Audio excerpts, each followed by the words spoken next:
Good evening. This is Professor Rush with the final segment in this series on Christianity. In this last part of the series, I want to discuss the construction of the New Testament. As with the Old Testament and the Quran, contrary to the learned biblical scholars and imams, this is a construction by human minds and hands.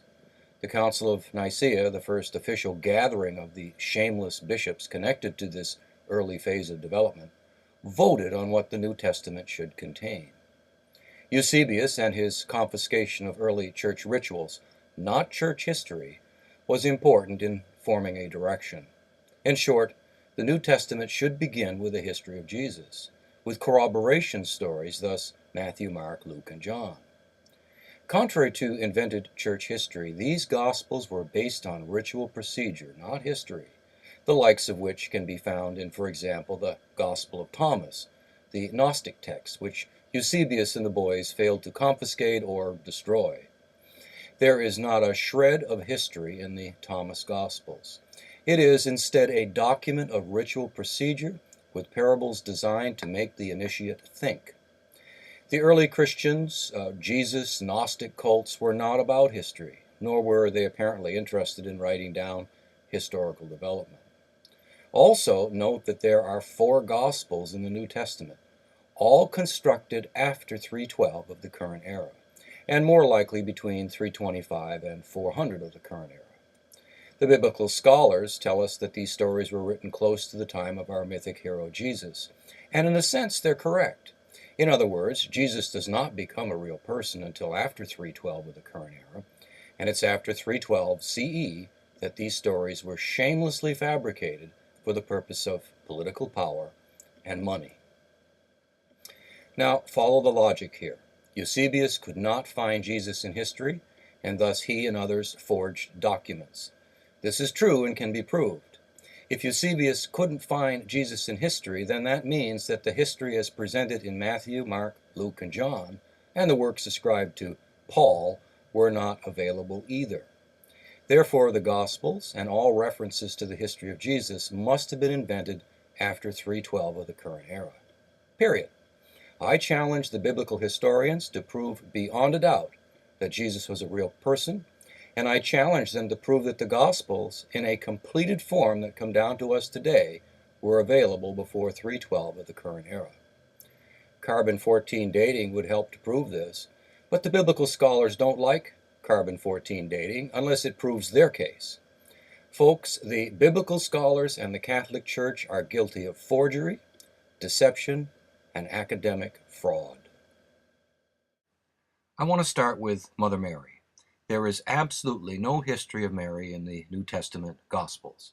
Actually, there's no history of Mary anywhere except that created by the Church Fathers early on. Gospel, by the way, does not refer to a book written by any person. Gospel means God's spell, which you obtain by consuming the book, as the angel told John to do in Revelation. This particular image is from the Mushroom and Christian Art. The Gospel of a Saint is a book, and thus an analog for the Amanita muscaria mushroom, period. The history of Mother Mary does not show up until likewise forged into history with the infancy Gospel of James, dated by the corrupt biblical scholars to around 150 of the current era, and attributed to James the Just, likewise an invented person.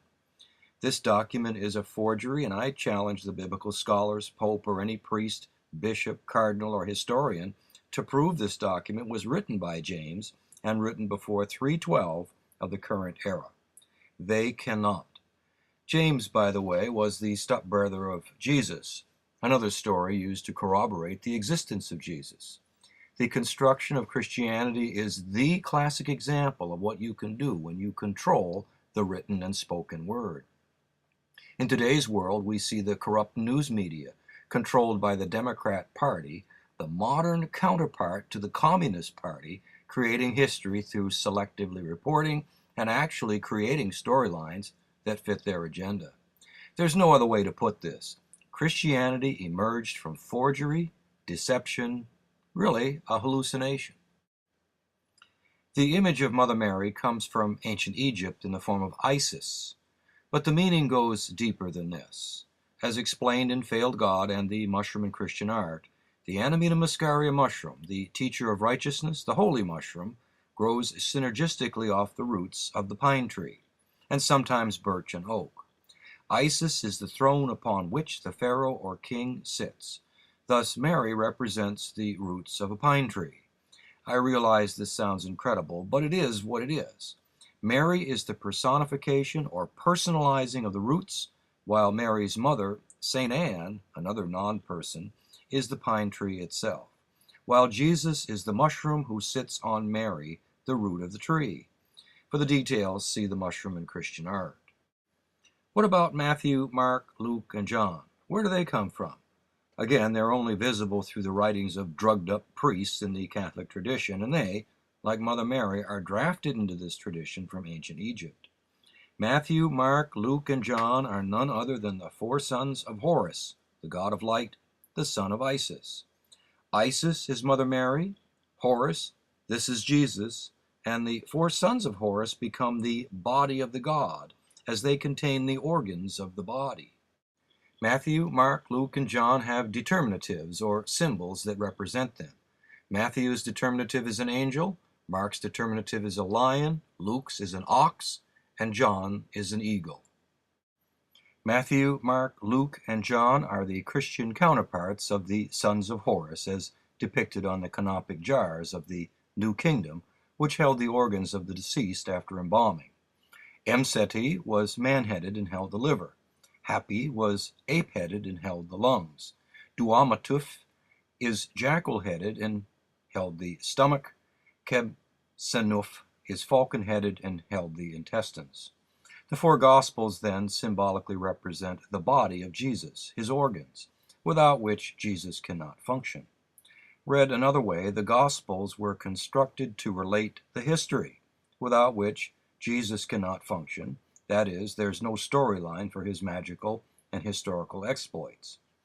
Now, the founding fathers of the Catholic Church were undoubtedly on drugs, but they were not stupid.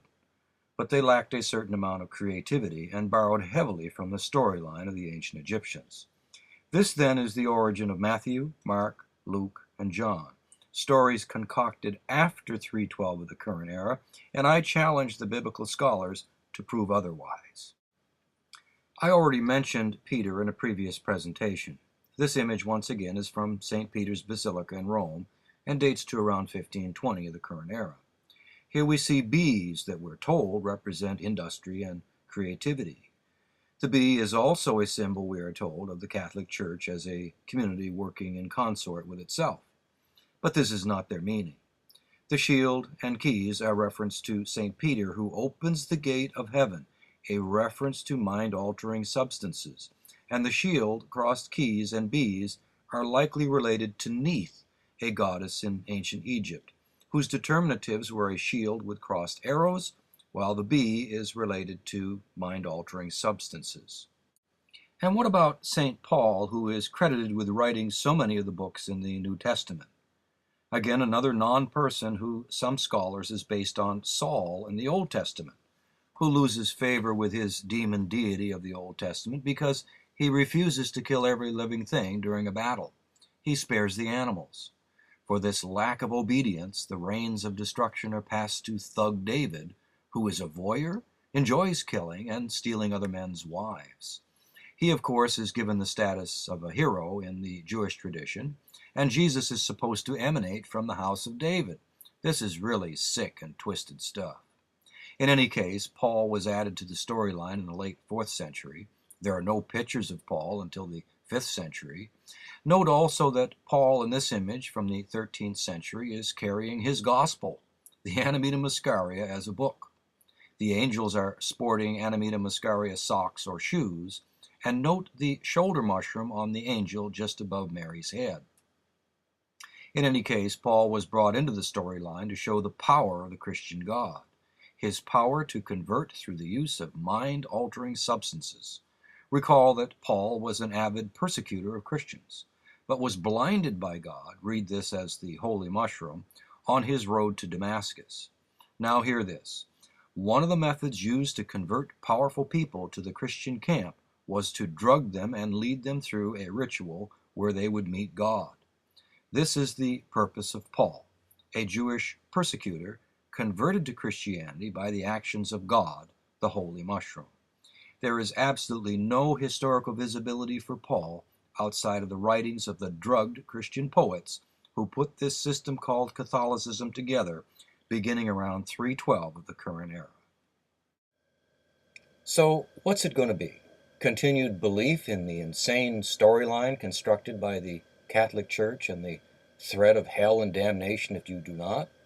Or a personal rebellion against their form of mind control? To seek illumination, that is, seek knowledge, understand yourself, take responsibility for your actions, and be a decent person. You do not need a priest, minister, or church to get on your path. The choice is really up to you. In the next series, I will take a close look at Islam. Now, contrary to our learned scholars, cowardly presidents and politicians, and generals leading our armed forces, as you will see, there is no such thing as radical Islam, fundamental Islam, extremist Islam, or moderate Islam. There's only Islam, a system of conquest, the most intolerant and violent tradition on the planet, a tradition that promotes ignorance, poverty, and pain. The God of this sick and twisted tradition is not who you think he is, and Muhammad, like Jesus, has absolutely no historical visibility. Until next time.